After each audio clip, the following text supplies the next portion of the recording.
26th of January 2001, with a magnitude of 7.6 on the Richter scale, the world witnessed a colossal catastrophe in the form of the Gudra earthquake. Within minutes of the disaster, 20,000 people were killed, 167,000 people were left injured, and a staggering 400,000 homes were destroyed. 26th of December 2004, the world is once again left traumatized by an earthquake. This time, the magnitude is 9.1. This time, the earthquake is so severe that it shook the entire planet 1 centimeter from its axis.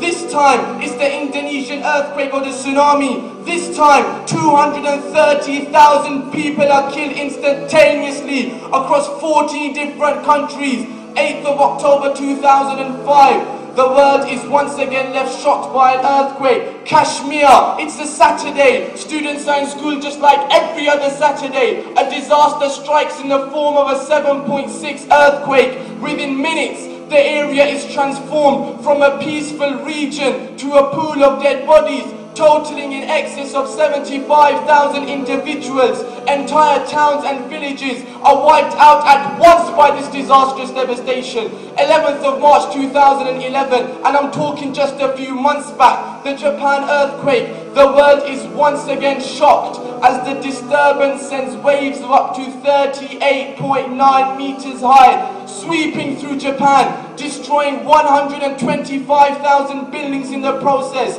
The earthquake rates 9.1 on the Richter scale. The death toll is 15,093. But do not get me wrong, my brothers. My intention, my purpose, my objective of standing before you today is not to inform you of some figures and some facts. It's not to portray some numbers or some stats. Rather, is to make each and every one of us understand, is to make each and every one of us comprehend, is to make each and every one of us realize the similarities between these incidents, the similarities between these disasters, the similarities between these catastrophes. What's the common factor? What's the common feature? What can we deduce from these heart-rending, tear-jerking, agonizing events? Let's answer this question with another question. Did the 630,000 individuals killed by these chaotic catastrophes have any idea that their time is up? Did they wake up in the morning knowing it's the last day of their lives? Did they go to school or work aware of what their day would bring to them? The simple answer is no, because death is a phenomenon that is unexpected and unpredictable.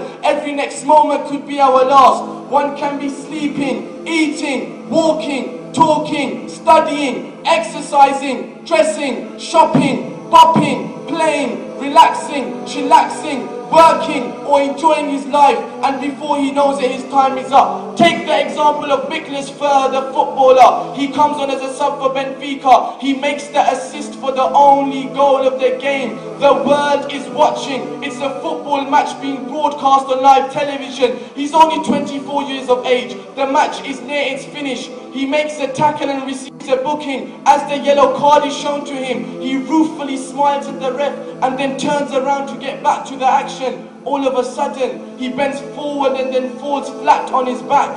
He dies on the football pitch. The other players look at him in visible distress. They begin to cry, but the crying doesn't help, because death is unexpected, and when it comes to death, nothing can prevent it. No force or power of any type can delay death, let alone prevent death. No physical, medical, chemical, financial, technological or biological force can delay death for as little as a second. Why? Because Allah subhanahu wa ta'ala himself says in the Quran al-Kareem, وَلَنْ يُؤَخِّرَ اللَّهُ نَفْسًا إِذَا جَاءَ أَجَلُهَا, that when it comes to death, when it comes to taking lives, when it comes to taking souls, then Allah Ta'ala does not delay. Now that we have established the fact that death can come to us at any time and any place, anywhere and anyhow, through any form and any means, the next question is, my brothers, are we ready to die?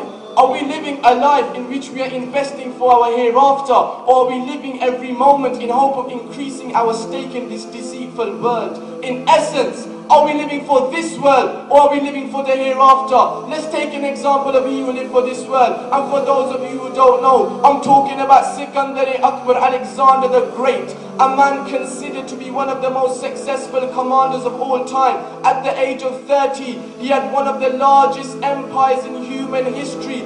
He had it all. At the age of 25, he had conquered 90% of the known world. Yet this same man, this same Alexander, this same Sikandar, when he's on his deathbed and surrounded by his men, he makes a bizarre wish. He says, oh men, after my death, when you put my body in the casket, then let my arms hang over the edges with my palms wide open. The people around him ask the reason to this bizarre request. He replies, so that people can see, so that the world can see that I am that very man who conquered the entire world. Yet today, I am leaving the world empty-handed. This was the end of you at it all. We must realize, my brothers, we can possess the most luxurious of houses, the most expensive of clothes, the most profitable of businesses, the most classy of cars, the most respected of positions in society, the most well-paid of jobs, the most prestigious of degrees, the most envied of grades, the most impressive of CVs, the most affable of associates,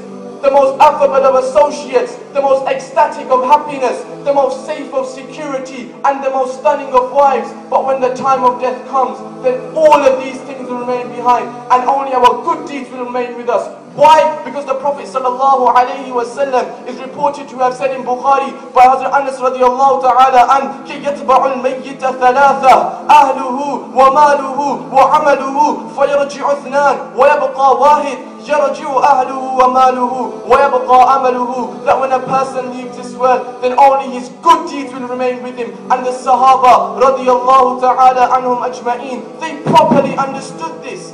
They properly understood this message. That's why they didn't live for this